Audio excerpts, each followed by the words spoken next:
నేను చేసిందంతా తప్పే బాను, కానీ అన్ని విషయాలు నీకు చెప్పేశాను. చెప్పాలంటే ఇప్పుడే మనసు చాలా ప్రశాంతంగా ఉంది. ఇంక నీ చేతుల్లోనే ఉంది. నువ్వు నాకు ఏ పనిష్మెంట్ ఇచ్చినా నాకు ఓకే బాను, కానీ ప్లీజ్ బాను నన్ను వదిలేకు. ఆదివారం వండుకున్న బిర్యానీని సోరం వేడి చేసుకుని తినే బతుకున్నది. అలాంటిది నా లైఫ్లోకి అన్నవరం ప్రసాదంలో వచ్చావు. అందుకే నీకు అబద్ధం చెప్తుంటే తప్పు చేస్తున్నట్టు కాదు, పాపం చేస్తున్నట్టు అనిపించింది. భాను, పుట్టిన తర్వాత చనిపోయే ముందు మాత్రమే నీలా కొంచెం కూడా కల్మషం లేకుండా ఉంటారు, కానీ నువ్వు ఎప్పుడు అలానే ఉంటావు. చెప్పాలంటే నువ్వు పరిచయం అయ్యేదాకా నాకు పెద్ద గోల్స్ ఏం లేవు బాను. నాకున్న రేచీకట్ని ఎవరికి తెలియకుండా మేనేజ్ చేయడమే నాకున్న ఏకైక గోల్. కానీ నువ్వు కలిశాక నువ్వు ఎలా అయినా హీరోని అవ్వాలని ట్రై చేస్తున్న ప్రతిసారి అరే నా లైఫ్లో కూడా ఇలానే గోల్ ఉంటే బాగుండు అనిపించింది. నువ్వు నీ గోల్ రీచ్ అయ్యే వరకు నేను సపోర్ట్ చేయడమే నా గోల్. ఇప్పుడు నువ్వు నన్ను కోపంతో దూరం పెడితే నిన్ను నీలా చూసి ప్రేమించేవాడు, నీ అమాయకత్వాన్ని నీలో చిన్నపిల్లని బ్రతికించేవాడు నీకెప్పటికీ దొరకడు బాను. ఒక్కసారి క్షమించుడు. నీ నవ్వుని ఎప్పుడూ కాపాడే ప్రేమనవుతా. బాను, నువ్వు వెళ్ళిపోవాలంటే వెళ్ళిపోవచ్చు, కానీ ఇంకా ఎక్కడ ఉన్నావంటే ఎక్కడో నా మీద ఇష్టం ఉండే ఉంటుంది. బాను, ఉన్నావా? బాను, మాట్లాడలేదేంటి? వెళ్ళిపోయావా? బాను, నువ్వు ఇక్కడ ఉన్నావా లేవో నాకు తెలియదు, కానీ మళ్ళీ నువ్వు నా దగ్గరికి వచ్చే వరకు మాత్రం నేను ఇక్కడే ఉంటా.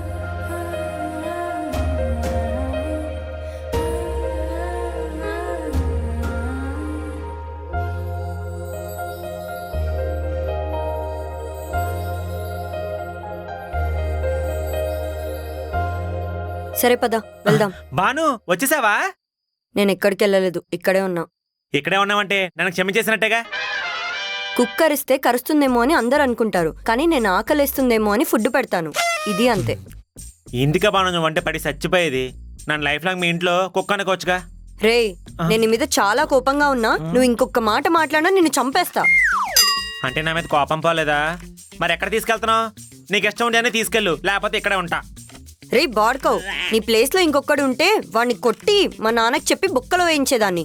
నువ్వు కాబట్టి ఊరుకుంటున్నా. అవన్నీ కాదు బాను, నీకు ఇష్టం ఉంటేనే తీసుకెళ్ళు, లేకపోతే ఇక్కడే ఉంటా. గుడ్డోడిని రోడ్ దాటిస్తే దాని ఇష్టం ప్రేమ అనరు, జాలి అంటారు. అంటే ఇందాక కుక్క ఎగ్జాంపుల్ చెప్పింది దానికి అర్థం ఇదా? ఏంటో బాను, మరి ఎక్కడ తీసుకెళ్తున్నావు? పోలీస్ స్టేషన్కా? కాదు, ఇంటికి. ఎవరింటికి? మా ఇంటికే. పొద్దున్న వరకు ఉండు, ఆ తర్వాత నీకు నాకు ఏ సంబంధం లేదు. వద్దు బాను, జాలి చూపించక్కర్లేదు, నన్ను ఇప్పుడే వదిలే. ఒరే చెత్త సన్నాసి, నీకు చెప్తే అర్థం కాదా? నేను అసలే పిచ్చ కోపం మీద ఉన్నా. వెళ్దాం పద. పద, నీకుంది. సోదలో నొప్పి వచ్చేస్తుంది.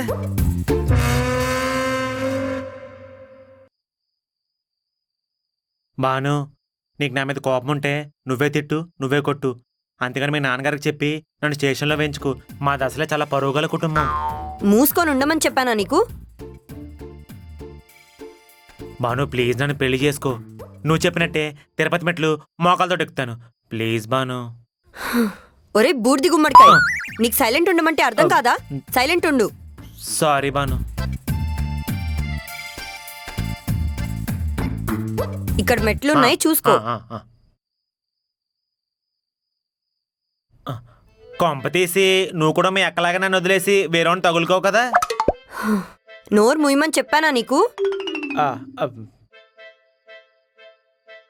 అయినా ఎంత మంచిదానమైనా నాలాంటి రేచిగడి గారితో ఎలా ఉంటావు చెప్పు.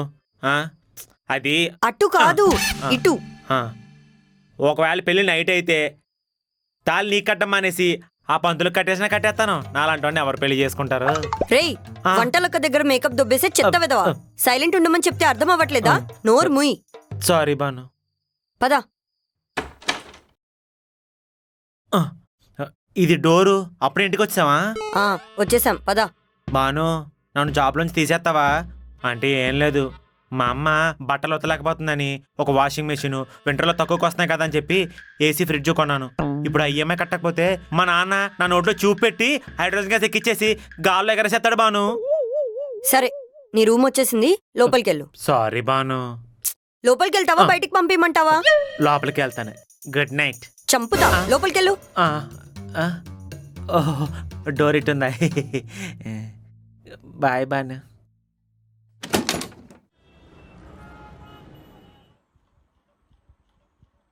ఈరోజు బాను కాళ్ళు పట్టుకుని బతిమాలైనా సరే తన కోపం తగ్గించాలి.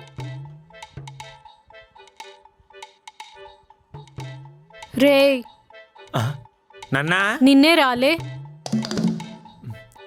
ఏంటో చెప్పు. బయటికెళ్ళి మంచి హోటల్లో బ్రేక్ఫాస్ట్ తీసుకురా. అలాగే వాషింగ్ మెషిన్లో బట్టలున్నాయి, పైన ఆరేస్రా. నేను తర్వాత బయటికెళ్ళాలి మా ఫ్రెండ్స్ని కలవడానికి. ఎవరినే? ఆ జొమాటో సంజయ్ గానే కదా? ఈ ఎక్స్ట్రాల వల్లే నేను నిన్ను వదిలేసింది. వదిలేసి ఏం చేసావు? ఆ టొమాటో కొని తగులుకున్నావు. నోర్లేస్తుందేంట్రా? మూసుకొని వెళ్ళి నేను చెప్పిన పనులు చేయి. నేను పనులు చేయాలంటే మా అమ్మ లేదా బాను వీళ్ళిద్దరే చెప్పాలి. దానిపై దాల్చిన చెక్క చెప్తే ఎందుకు చేస్తాను చెప్పు. ఏంట్రా ఎక్స్ట్రాలా? అవును. నాకు మీ ఇద్దరిని విడదీయడానికి 2 నిమిషాల పని, చెప్పేమంటావా? ఏం పీక్కుంటావు పీక్కు. నీకు బాగా బలిసిందిరా. అవును. మంచితనాన్ని చాతగాంతనంలా చూస్తున్నావు. Yes. ఇప్పుడే చెప్తాను ఈ పని. చెప్పుకో. బాను బాను బాను బాను ఏంటి నువ్వు ఇంకా ఇక్కడే ఉన్నావా? బయటికెళ్ళు. ఓ, నేను వెళ్ళిపోతుంటే మీ అక్క సందేనే ఉండమంది. ఏ అక్క, నువ్వే ఉండమన్నావా? అవును.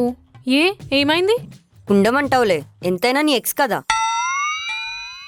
చెప్పేసా. ఎక్సా? అంటే రాంబాబు నీకు మొత్తం చెప్పేశాడా? చెప్పేశాడు. 6 దాటితే కళ్ళు కనిపించవని కూడా చెప్పేశాడా? అందుకే నువ్వు వదిలేసావని కూడా చెప్పేశాడు. మరి ఆ ఫేక్ ప్రొడ్యూసరు? ఫేక్ ప్రొడ్యూసర్ అని కూడా చెప్పాడులే. ఇద్దరు కలిసి ఎన్ని నాటకాలు ఆడారు, అసలు తలుచుకుంటేనే ఒళ్ళు మండిపోతుంది. నువ్వు అక్కవి కాబట్టి నిన్నేం అనలేకపోతున్నా.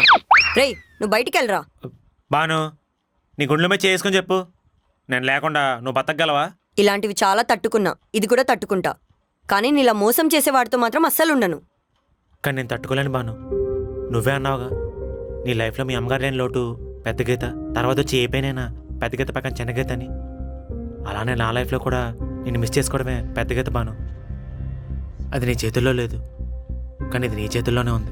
అమ్మాయిల్ని మోసం చేసే ఎదవ్వి నిన్నెలా నమ్మాలి? మోసం? నేను కొంపతీసి మీ అక్క గురించి మాట్లాడుతున్నావా? కాదు, ఫేక్ ప్రొడ్యూసర్ గురించి. నా ప్లేస్లోనే ఇంకొక అమ్మాయి ఉండుంటే నువ్వు ఫేక్ అని ఇప్పటికీ అర్థమయ్యేది కాదు. నువ్వు ఛాన్స్లు ఇస్తావేమో అని ఎదురు చూసేది పాపం. సింగిల్గా ఉంటే ఎదలందరూ అలానే ఉంటారు బాను. కస్టమర్ కేర్ నుంచి అమ్మాయి కాల్ చేస్తేనే ఏంటి వాయిస్ చాలా స్వీట్గా ఉంది, ఈరోజు స్టీల్లో కొంచెం షుగర్ ఎక్కువ వేసుకున్నావా అని కక్కుర్తి కబుర్లన్నీ చెప్తాం. అది మోసం కాదు, ఏదో సరదా కోసం అంతే. అది ఇది ఒకటి కాదు, అది సరదా, ఇది మోసం. నేనేం మోసం చేయలేదు. మీ అక్క వదిలేసిన తర్వాత నేను విన్న మొదటి ఆడగొంత అదే. అది కూడా చాలా నెలల తర్వాత. అన్నీ కుదిరితే సెట్ చేసుకుందాం అనుకున్నాను. సెట్ చేసుకుందాం అనుకున్నావా? చిచి చిచి సెట్ అంటే నా ఉద్దేశం లవ్ చేద్దాం అనుకున్నాను. ఆ తర్వాత నాకు తెలిసిన ప్రొడ్యూసర్ కాంటాక్ట్లన్నీ తనకిస్తాను. అది మోసం అలా అవుద్దే? ఛీ, మీ అబ్బాయిలందరూ ఇంతే.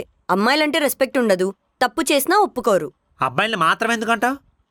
నన్ను లవ్ చేసి నాతో కొన్ని మంత్స్ తిరిగి రెస్టారెంట్లు, సినిమాలు, షాపింగ్లు, జ్యూస్లు ఇలా నన్ను ఫుల్గా ఏటీఎంలా వాడేసి నాకు రేచి ఇక్కడ ఉందని తెలిసిన తర్వాత ఏమాత్రం కారణం చెప్పకుండా నన్ను వదిలేసిన మీ అక్క సారీ సందనేమనాలి? అబ్బాయిలు కావాలని తప్పు చేయరు బాను, వాళ్ళ మనసు మంచిదే. కానీ దేవుడే ముందు ఇలాంటి చందమామను పరిచయం చేయకుండా అమావాస్యని మీ అక్కను ప్రేమించేలా చేస్తాడు. అది సంకనాగించేద్ది. తర్వాత ఏం చేయాలో తెలియక అర్జునట్ల కుక్కను అంటేసుకుని తాయికి పడిపోయే టైంలో ఆ దేవుని ఇలాంటి అమ్మని పరిచయం చేస్తాడు. పోనీ ఇప్పుడైనా జీవితం బాగుందరా బాబు అనుకుంటే పాస్ట్లో చేసిన మిస్టేక్స్ వల్ల ప్రజెంట్ అమ్మాయి కూడా దొబ్బేమంటుంది. నాది మాత్రమే కాదు, బల్లగొద్దు చెప్తున్నాను, 90% అందరు అబ్బాయిల బతుకు ఇదే. ఇప్పుడు చెప్పాను, మాట్లాడకుండా సైలెంట్గా ఉండిపోయావే. చూడు, అబ్బాయిల్లో మంచి వాళ్ళు ఉన్నారు, అమ్మాయిల్లో చెడ్డ వాళ్ళు ఉన్నారు. ప్రాక్టికల్గా ఒక మాట చెప్తాను నేను, నీ అందం ఇలానే శాశ్వతంగా ఉంటుందని గ్యారంటీ లేదు. రేపు ఏదైనా యాక్సిడెంట్ అయ్యి నీ ఫేస్ పాడైపోవచ్చు. అలానే నువ్వు ఎంత ట్రై చేసినా హీరోయిన్ అవుతావు అని గ్యారంటీ లేదు, అవ్వకుండా కూడా ఉండొచ్చు. నువ్వు లావ్ అవ్వచ్చు, జుట్టు ఊడిపోవచ్చు, నీ ఫేస్లో ముడతలు కూడా పడవచ్చు. కానీ నేను మాత్రం నేను ఎప్పుడు ప్రేమిస్తూనే ఉంటాను. ఎందుకంటే నేను ప్రేమిస్తుంది నీలో ఆ ఇన్నోసెన్స్ని. నా ప్రేమలాగే అది కూడా ఎప్పటికీ పోదు. నువ్వు ఇలానే ఏదో చెప్పి కూల్ చేస్తావు. ముందు బయటికెళ్ళు. అబ్బాయి ఇప్పుడు ఏమైంది బాను? అయినా మా అక్క బాయ్ ఫ్రెండ్ నా బాయ్ ఫ్రెండ్ అవ్వడం ఏంటి? అసలు వినడానికే చాలా చండాలంగా ఉంది. అయినా అలా ఎలా ప్రేమించావు? చూసుకోవాలి కదా. చూసుకోవడానికి స్క్రిప్ట్ రాసింది నేను కాదు, ఆ బ్రహ్మ. ఆయన ఎందుకులా రాశారో ఎవరికి తెలుసు. చూడు బాను, నేను గాలిపటమైతే మీ అక్క సంధ్య దారం లాంటిది, తెంపితే తెగిపోద్ది. నువ్వు దారం లాంటి దానివి, తెంపడానికి ఛాన్స్ లేదు. ఆ? ఎగ్జాంపుల్ వరస్ట్గా ఉంది, నాకు అర్థమవుతుంది, కానీ ఎందుకలా చెప్పానో నాకు అర్థం కావట్లేదు. బాను, మీ అక్క మీద ఉన్నది లవ్ కాదు, ఇన్ఫాక్చుయేషన్. నీ మీద ఉన్నది మాత్రమే లవ్. ఏమో, నువ్వు ఎన్ని చెప్పినా నాకేం అర్థం అవ్వట్లేదు. అక్క, ఇది నాన్నకు తెలిస్తే మన ఇద్దరిని కలిపి చంపేస్తాడు. అయినా నువ్వైనా చెప్పాలి కదక్క, నేను ఎదవని లవ్ చేయకుండా ఉండేదాన్ని. అదేంటి, నాకు తెలిసింది నువ్వు నాకు ఇంట్రడ్యూస్ చేసినప్పుడు. అప్పటికి మీరు లవర్స్ కదా. కాదు, అదంతా యాక్టింగ్లే, ఈ మధ్య పడేశాడు. ఓహో, ఇక్కడ ఎవరి ప్లాన్స్ వాడు వేసుకున్నాడు అన్నమాట. వేసుకోవాలిగా. ఇంకా ఎవరిని బ్లేమ్ చేసి ఏం లాభంలే. అయినా నాకెందుకో ఒక డౌట్. నిన్ను పడేసిందే నువ్వు లవ్ చేసిన తర్వాత ఎలాగో రాంబాబునేమనవు, జాబ్లోంచి పీకేయవు, పోలీస్ కేసు పెట్టవు, అందుకే నిన్ను పడేశాడేమో. ఓరిదేనక్క, ఇది ఫిట్టింగ్ పెట్టేస్తుందండి. నిజమా రాంబాబు? అంటే ఇంటెన్షన్ అదే, కానీ ఎగ్జిక్యూషన్ అది కాదు. రాంబాబు, ఇప్పుడు మాత్రం అబద్ధం చెప్పకు. లవ్ జెన్యూనే. నేను ఫేక్ అని తెలిసేలోపు లవ్ ప్రపోజ్ చేసి నీతో ఐ లవ్ యు అని చెప్పించేసుకుంటే నీకు నిజం తెలిసిన తర్వాత పనిష్మెంట్ తక్కువ ఉంటుంది కదా అని. బాను, రాంబాబు, బయటికి వెళ్ళిపో. అది కాదు బాను, వెళ్ళిపోమని చెప్తున్నా. ఒక్కసారి నా రేయ్, మాట విను. నీకు చెప్తే బాను, అర్థం కాదారా? బాను, వెళ్ళు, బాను, ఒకసారి నా బయటికి మాట వెళ్ళు. విను, బాను. బాను, ప్రేమ ముగిసేనా, కలలే చదిరేనా, గాయం మిగిలేనా, రెప్పలే తడిసేనా.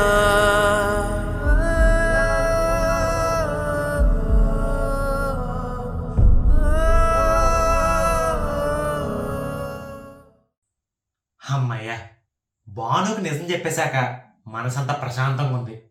ఈ పని అయిపోయింది, కానీ అన్నీ కుదిరాక తన ఫ్యూచర్ గురించి కూడా ఆలోచిస్తూ ఉంటుందేమో కదా. తను ఎంత మంచిదంటే ఒకవేళ ఆలోచించినా నాకు చెప్పదు. నేను ఏదన్నా ప్లానింగ్ చేయాలి. పెళ్ళి వచ్చాక ఇంత చిన్న కొంపలు ఉంటే ఏం బాగుంటుంది. ఊర్లో అయితే పెద్దిళ్ళు, పెరడు అన్నీ ఉండేవి. మనోడు చెప్పాడు కదా, ఏఎస్బిఎల్లో ప్రాజెక్టులన్నీ పీస్ఫుల్ తగ్గట్టుగా కట్టారని. చూద్దాం. అర్రే, ఈ సిటీలో పెరడుకి బదులు బాల్కనీ ఇచ్చేస్తున్నారు. ఇంచక్క మొక్కలు వేసుకోవచ్చు, సాయంత్రం కాఫీ తాగుతూ కబుర్లు చెప్పుకోవచ్చు. మీరు కూడా తెలుసుకుంటారా?